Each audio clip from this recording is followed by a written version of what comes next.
Good morning, everyone. This one is the queen of the night, the first time blooming in the year. The queen of the night usually bloom later in September or August.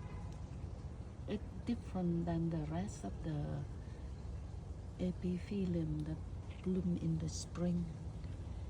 And queen of the night usually bloom at night. That's why they get the name. And it's bigger. The diameter is about 8 inches, and it's pure white, gorgeous.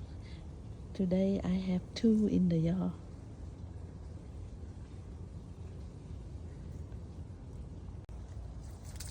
Good morning, everyone. This one is the queen of the night, the first time blooming in the yard.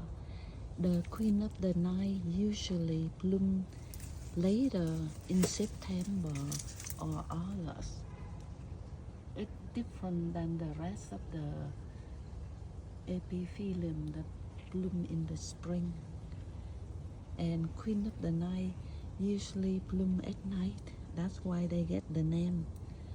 And it's bigger. The diameter is about 8 inches, and it's pure white, gorgeous. Today I have 2 in the yard.